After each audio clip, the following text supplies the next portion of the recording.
Bom, pessoal, conversando um pouquinho sobre triângulos. Primeiramente, como é que a gente pode classificar os triângulos? A gente pode classificar os triângulos segundo dois critérios, quanto aos lados e quanto aos ângulos. Inicialmente, vamos ver como é que funciona essa classificação quanto aos ângulos. Bom, primeiramente, a gente pode ter um triângulo escaleno. O que seria um triângulo escaleno?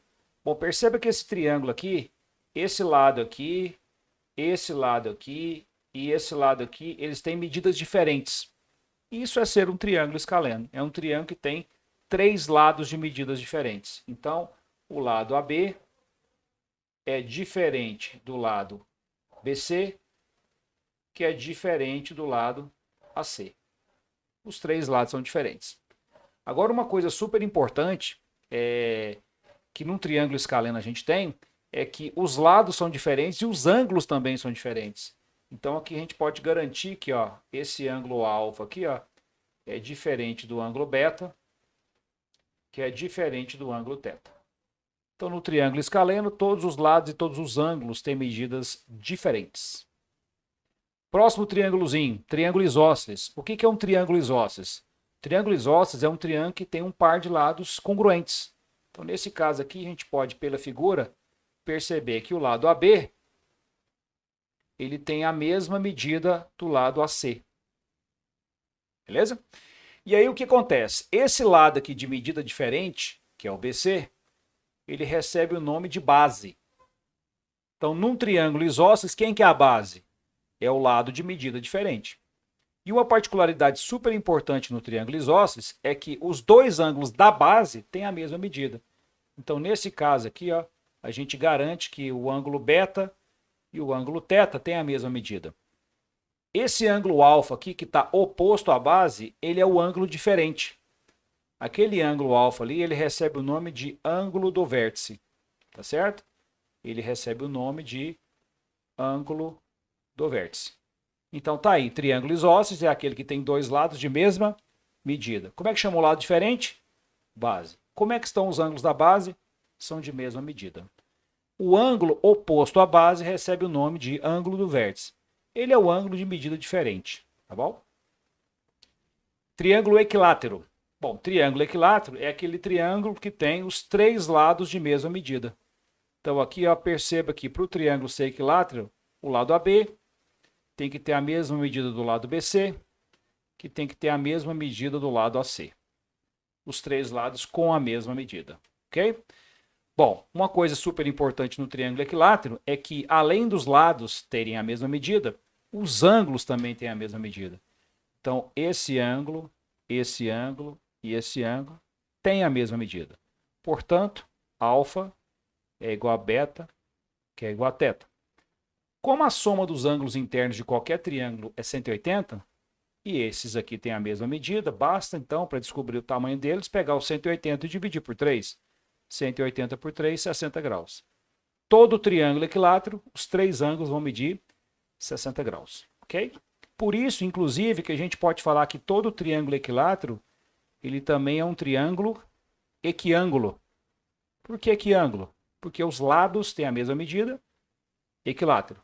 Os ângulos têm a mesma medida, equiângulo. Ok? É isso. Então, essas são as três classificações que a gente tem.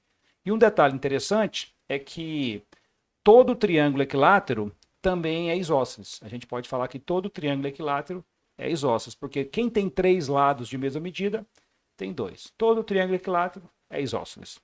Ok? Podemos classificar os triângulos também quanto aos ângulos. Como é que seria isso? Triângulo acutângulo. Quando é que a gente tem um triângulo acutângulo? Um triângulo será acutângulo quando todos os seus ângulos forem agudos. Então perceba, o ângulo alfa é menor que 90. O ângulo beta vai ser menor do que 90. E o ângulo teta também vai ser menor do que 90. Então, quando a gente tem um triângulo que os três ângulos são agudos, o triângulo é chamado acutângulo. Ok. Podemos também ter um triângulo retângulo. Triângulo super trabalhado na matemática, né? Quando é que a gente tem um triângulo retângulo? Um triângulo retângulo, a gente tem exatamente um ângulo reto. Então, no caso aqui, o ângulo do vértice A mede 90 graus. Então, um triângulo retângulo é aquele que tem um ângulo reto. Ok? E, logicamente, né, só completando, os outros dois ângulos são agudos, né? O alfa e o beta são ângulos agudos. O que seria um triângulo obtusângulo? Gente, um triângulo obtusângulo seria um triângulo que tem exatamente um ângulo obtuso. Então, perceba que nesse caso aqui, ó, o nosso ângulo alfa ali, ó, ele é um ângulo que está entre 90 e 180. Então, a gente diz que ele é um triângulo obtusângulo pelo fato de ter um ângulo obtuso. Obviamente, os outros dois ângulos vão ser ângulos agudos, né? Ok? Bom, agora, além disso, a gente pode conversar um pouquinho também sobre essas classificações. A gente também consegue estabelecer uma relação entre os lados de um triângulo acutângulo, retângulo e obtusângulo. Para isso, vamos pensar na seguinte situação. Então, vamos imaginar que esses três triângulos que a gente tem aqui, ó, de lados A, tá vendo? Ó, B e C. Aqui também lados A, B e C. Aqui também ó, lados A, B e C. Ok? Nessas três situações, nós vamos supor que o A é a maior medida. Ok? Então, nesse triângulo acutângulo, o A é a maior medida. Nesse triângulo retângulo, o A está óbvio, né, gente, que é a maior medida, pelo fato dele ser hipotenusa. E nesse triângulo aqui, o A é a maior medida também. Ok? O que acontece num triângulo acutângulo? Bom, num triângulo acutângulo, o lado de maior medida ao quadrado, ele é sempre menor do que a soma dos quadrados dos outros dois. Então, num triângulo acutângulo, a maior medida ao quadrado é menor do que a soma dos quadrados dos outros dois. Num triângulo retângulo, o maior lado ao quadrado é igual à soma dos quadrados dos outros dois. Perceba que essa relação nada mais é do que o teorema de Pitágoras, né? Então, para o triângulo retângulo, isso aqui inclusive já estava resolvido. A gente já sabia disso. Agora, para o triângulo obtusângulo, como é que funciona a relação dos três lados? O maior lado ao quadrado, ele é maior que a soma dos quadrados dos outros dois. Então, se alguém fornecer para você as medidas dos três lados de um triângulo, você consegue classificar esse triângulo tranquilamente em acutângulo, retângulo ou obtusângulo usando essas relações. Ok? Condição de existência. Dado um triângulo de lados A, B e C, vamos supor que o A é a maior medida. Supondo que o A é a maior medida. Qual é a relação que a gente com certeza vai ter entre os lados desse e de qualquer outro triângulo? A relação entre os lados para que esse triângulo exista é a seguinte. Se eu garanto que o A é a maior medida aqui, é o maior lado desse triângulo, para esse triângulo existir, o A ele tem que ser menor do que B mais C. Ou seja, em qualquer triângulo, o maior lado é sempre menor que a soma dos outros dois. Relação super importante, tá? Então, em qualquer triângulo, o maior lado é sempre menor do que a soma dos outros dois. Propriedade super fera. E algumas observações importantes que a gente vai lembrar aqui, ó. Vamos supor que nesse triângulo aqui, a gente tem que o A é maior do que o B, que por sua vez é maior do que C. Então, a gente está ordenando os nossos lados aqui, ó. Esse lado é maior do que esse, que é maior que esse. A partir dessa ordenação dos lados, será que a gente conseguiria também ordenar os ângulos? Com certeza. Se aqui nesse triângulo o A é o maior lado, qual vai ser o maior ângulo? É aquele que está oposto a ele. Então, se o A é o maior lado, o maior ângulo é o alfa. Então, o alfa vai ser maior. O segundo maior lado não é o B? Então, o segundo maior ângulo é o que está oposto ao B. É maior que beta. O menor de todos os lados não é o C? Então, o menor de todos os ângulos vai ser o θ. Certo? Então, se a gente conhecer a sequência, né, a ordem dos tamanhos aqui dos lados, a gente consegue também ordenar os ângulos. E vice-versa, tá? Se a gente tiver certeza do contrário, que o alfa é maior do que o beta, que é maior do que o θ, com toda certeza a gente também concluiria que o lado oposto ao alfa, que é o A, é maior do que o lado oposto ao beta, que é o B, que é maior que o lado oposto ao θ, que é o C. Então, na verdade, isso aqui é uma dupla implicação, né? No final das contas, você pode tirar esse implica aqui e esse implica aqui e substituir por um se somente se, né? A maior que B maior que C, se somente se, alfa maior que beta maior do que θ.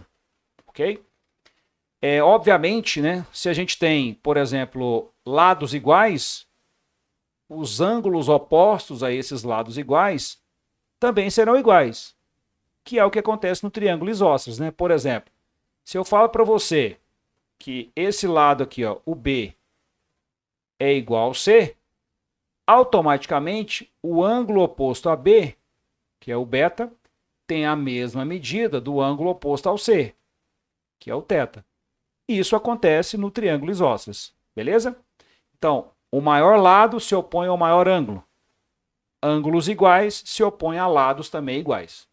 A gente pode estabelecer essa relação que é muito útil em algumas situações aí, ok? Bom, vamos trocar uma ideia aqui agora com dois exercícios para a gente poder fixar isso que a gente acabou de ver. Primeira questãozinha diz o seguinte. A gente tem um triângulo que tem um lado medindo 9 centímetros, um outro lado medindo 7 centímetros. Sabendo que a medida do terceiro lado é um número inteiro, em centímetros, quantos possíveis valores existem para esse lado? Pô, legal demais, né? Então, vamos resolver essa questãozinha. Então, imaginemos que o nosso triângulo seja assim, ó. A gente sabe que um lado dele é 9 centímetros. A gente sabe que um outro lado dele é 7 centímetros. E esse terceiro lado aqui a gente não sabe a medida dele e quer saber quantas são as possibilidades para ele, sabendo que ele é inteiro. Bom, qual que é a condição de existência de um triângulo? Para um triângulo existir, o maior lado ele tem que ser menor do que a soma dos outros dois. Nesse nosso caso aqui, quem não pode ser o maior lado é o 7, né? Então, a gente está, a princípio, na dúvida. O maior lado pode ser o 9 ou pode ser o x. Então, a gente vai jogar com essas possibilidades.